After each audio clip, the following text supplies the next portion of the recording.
Pastor Anderson Silva, um abutre no meio da carniça.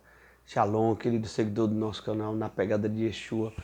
Nós ficamos estarrecidos quando ainda vemos num tempo como esse, Jesus está voltando, a igreja precisando se ataviar, se arrumar, se preparar para a segunda vinda do Senhor. E nós ainda encontramos homens que se dizem pastores, com uma qualidade de caráter como deste homem aqui. É triste, meus irmãos, ver pessoas que tão somente elas querem criar, construir um tipo de império, construir um tipo de ministério, construir uma fonte de renda por intermédio do escândalo de pessoas. Olha, irmãos, não se sabe, não se tem ideia, um homem desse, do que é a palavra escuderia. Não tem ideia. Porque a palavra escudeiro na Bíblia, escuderia é tão sério. Porque Deus, a palavra do Senhor diz que Deus, ele tem arco, tem flecha, tem lança, mas em relação ao escudo diz que Deus é escudo. Então o ministério de escuderia é muito tremendo. Vários salmos, Salmo 46, Salmo 18, vários salmos vão falar que Deus é escudo, várias passagens bíblicas. Então, o tema escuderia na Bíblia é muito profundo. Para você ter ideia do que é escuderia, Jesus tinha 12 discípulos, mas só um foi escudeiro dele, que foi João, que ficou ao pé da cruz quando Jesus foi crucificado. Discipulado, discípulo é diferente de escudeiro. Escudeiro é alguém que é fiel, que tem uma aliança com você até o final. Diga-se de passagem, Jonatas foi escudeiro de Davi e várias batalhas Jonatas venceu por causa do seu escudeiro, não é? Então, o tema escuderia é muito sério na Bíblia. E esse homem aqui é um homem analfabeto de escuderia. Ele nada sabe o que é ser um escudeiro.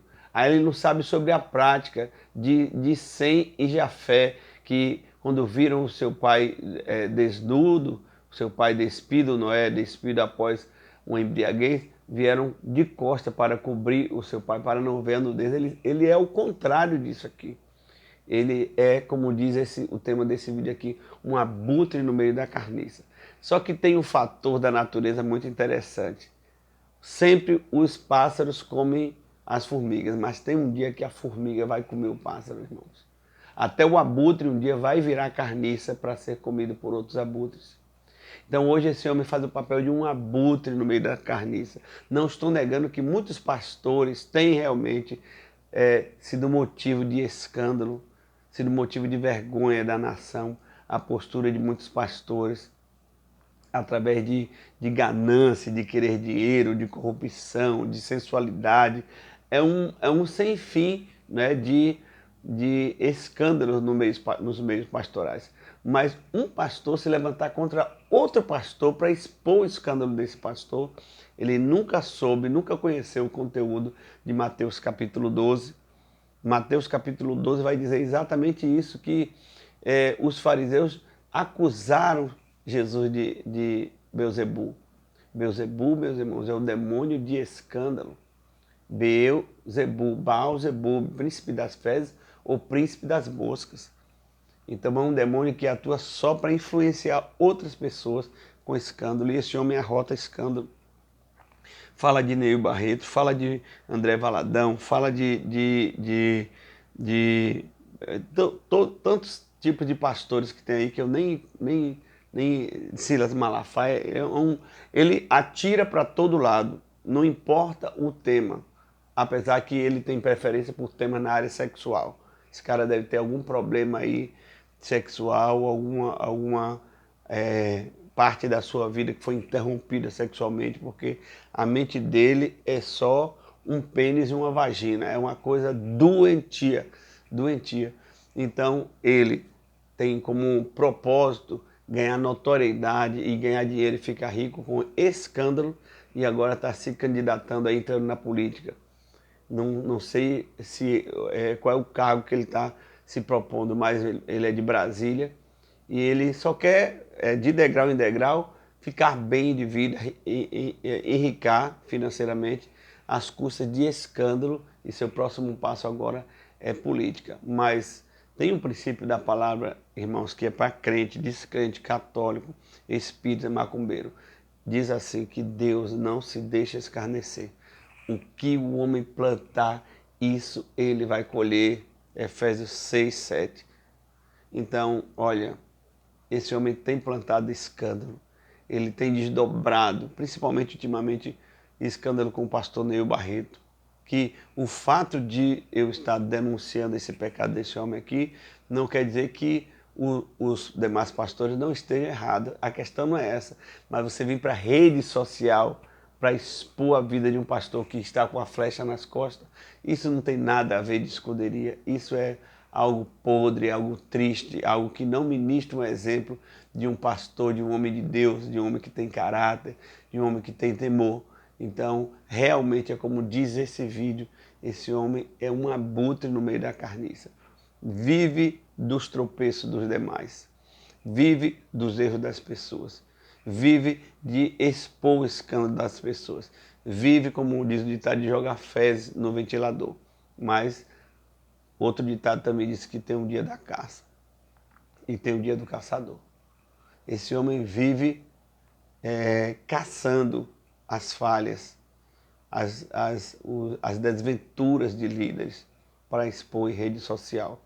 Ainda acha quem o siga, não é? Porque tem tipo de líder de todo jeito aí, irmãos. E tem tipo de crente de todo jeito que possa seguir alguém só porque expõe a vida do outro, não é?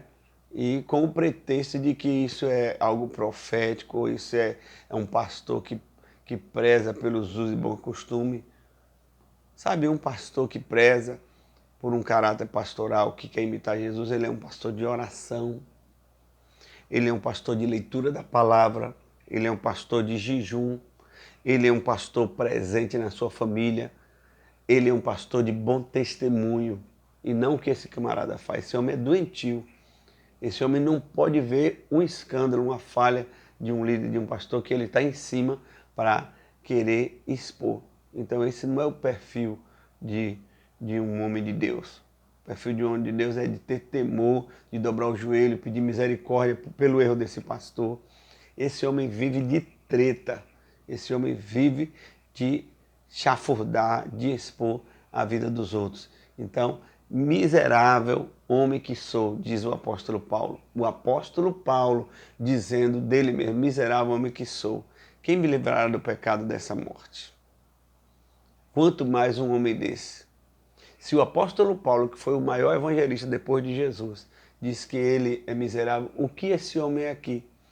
Que vive de expor a família cristã no Brasil. E muitos ainda seguem ele porque existe uma fatia míope da igreja, a igreja com letra minúscula, que a igreja verdadeira não se engana com esse tipo de feitiçaria. Isso é feitiçaria. Controle das pessoas através de maldizer, de expor. Então, meus irmãos, que eu e você possamos despertar, saber realmente quem é que está na posição, quem gosta de ver o nome do Senhor ser glorificado, um líder que tem temor, é um líder de oração, é um líder de intercessão. Você acha que esse homem, com esse tipo de legado maligno, ele tem tempo para cuidar de ovelha, para pastorear ninguém? Nós estamos vivendo um tempo de uma raça de pastores que dá vergonha, dá vontade da gente chorar, de ver como existem pastores que não têm temor de Deus, pastores que só querem notoriedade e colocar dinheiro no bolso. Então é algo assim que, bem diz a palavra do Senhor, há uma promessa de esperança no livro de Jeremias: eis que vos darei pastores segundo o meu coração.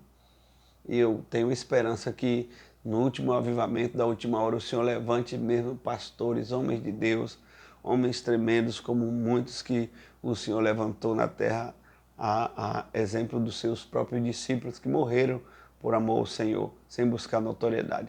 Mas esse tipo, essa laia que está aí, misericórdia. Um abutre no meio da carniça.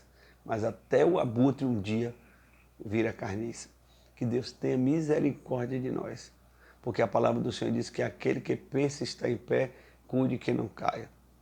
E esse mesmo texto de Mateus 12 que eu citei aqui, onde os fariseus xingam Jesus de Beelzebul, Jesus disse: quem comigo não ajunta, espalha. Quem não é por mim, é contra mim. Então, se o ministério de um homem desse está espalhando, é um sinal realmente de que ele não está mesmo na posição diante do Senhor. Então o Senhor vai balançar a figueira e os figos podres vão cair. Que Deus tenha misericórdia de nós. Shalom, queridos.